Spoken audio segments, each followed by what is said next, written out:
हिंदू धर्म के 16 संस्कारों में समावर्तन संस्कार का स्थान 14वां होता है, जो मनुष्य के जीवन का एक महत्वपूर्ण पड़ाव होता है। इस संस्कार के पश्चात वह अपने ब्रह्मचर्य जीवन से गृहस्थ जीवन में प्रवेश करता है। इससे पहले वह गुरुकुल में रहकर ब्रह्मचर्य का पालन करता है तथा वहीं के नियमों के अनुसार चलता है, किंतु इस संस्कार के पश्चात उसे अपने गुरुकुल का त्याग कर पुनः अपने समाज व घर की ओर लौटना होता है तथा समाज के लिए अपने कार्य पूर्ण करने होते हैं। गुरुकुल से गृहस्थ जीवन में प्रवेश करने को समावर्तन संस्कार कहा जाता है। तो आइए जानते हैं समावर्तन संस्कार के बारे में विस्तार से। नमस्कार, स्वागत है आपका सनातन ज्ञान और संस्कार चैनल पे।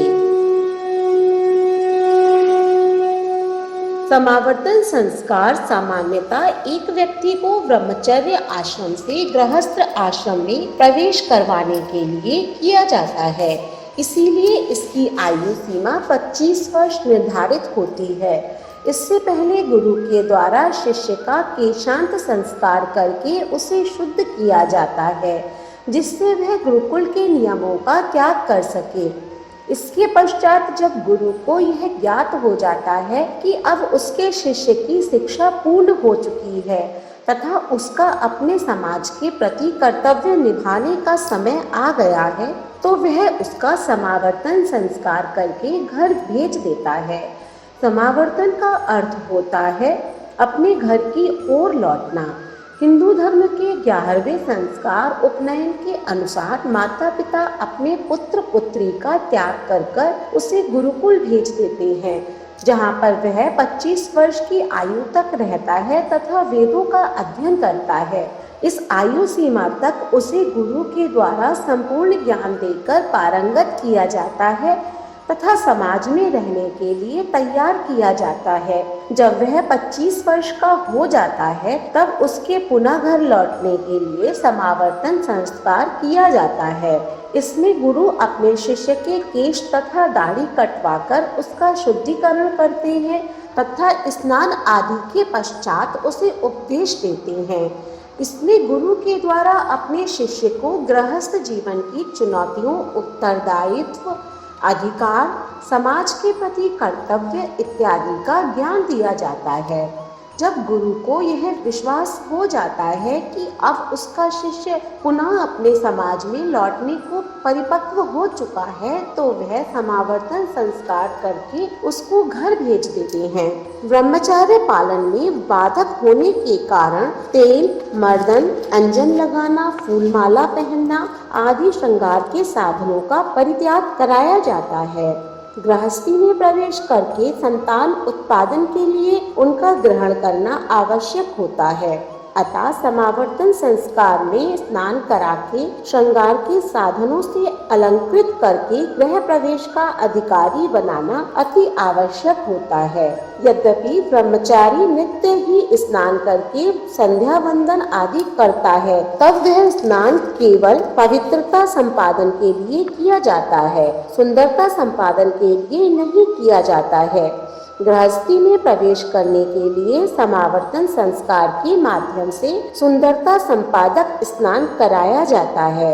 इसके लिए वेद मंत्रों से अभिमंत्रित सुगंधित पदार्थों एवं औषधि युक्त जल से भरे हुए वेदी के उत्तर भाग में 8 घड़ों के जल से स्नान कराने का विधान है। यह स्नान विशेष मंत्रोच्चार के साथ होता है। इसके बाद ब्रह्मचारी उस मेखला व दंड को छोड़ देता है, जिसे उसे यज्ञोपवीत के समय धारण कराया जाता है। इस संस्कार के बाद उसे विद्या स्नातक की उपाधि आचार्य देते हैं। इस उपाधि से वह सगर्व गृहस्थाश्रम में प्रवेश करने का अधिकारी समझा जाता है। सुंदर वस्त्र व आभूषण धारण करता है तथा आचार्यों एवं गुरुजनों से आशीर्वाद ग्रहण कर अपने घर के लिए विदा होता है। वेदाध्ययन कराने के अनंतर आचार्य शिष्य को उपदेश देता है सत्य बोलना, धर्म का आचरण करना, स्वाध्याय में प्रमाद न करना, आचार्य के लिए प्रिय धन लाकर देना, संतान परंपरा का उच्छेद न करना, ऐश्वर्य देने वाले कर्मों में प्रमाद नहीं करना चाहिए। ब्रह्मचर्य की आयु सीमा समाप्त हो जाने पर पुनः घर लौटना आवश्यक होता है। उस समय उसे गुरुकुल से मिली शिक्षा के अनुसार कार्य करना संभव नहीं होता है, किंतु इससे पूर्व उसे गृहस्थ जीवन के बारे में बताना आवश्यक होता है, क्योंकि अब उसे गुरुकुल से निकलकर समाज में जाना है, जहाँ उसे किसी भी गुणों से युक्त मनुष्य मिल सकते हैं। समाज में भिन्नता होती है, जहाँ अच्छे व्यक्ति भी होते हैं तथा बुरे भी होते हैं। इसके साथ ही ब्रह्मचर्य का त्याग करना होता है तथा गुरुकुल के नियम बाहर लागू नहीं होते हैं। इसीलिए मनुष्य को सीधा गुरुकुल से घर भेजने की बजाय उसे पहले इसके लिए परिपक्व बनाने के उद्देश्य से यह संस्कार करना अति आवश्यक होता है, जिससे उसे किसी प्रकार की कोई समस्या ना हो तथा वह मानसिक दबाव में ना आए। आज के समय में भी विश्वविद्यालयों इत्यादि में यह संस्कार किया जाता है, जिसमें उन्हें पढ़ाई समाप्त होने के पश्चात डिग्री इत्यादि दी जाती है तथा नौकरी कैसे की जाए इसके बारे में भी बताया जाता है। कई कॉलेज तो आजकल इसके लिए अलग से क्लास रखते हैं ताकि बच्चों को अपने काम में समस्या ना हो। बस यही समावर्तन संस्कार होता है। हमें उम्मीद है कि समावर्तन संस्कार के बारे में दी गई जानकारी आपको पसंद आई होगी।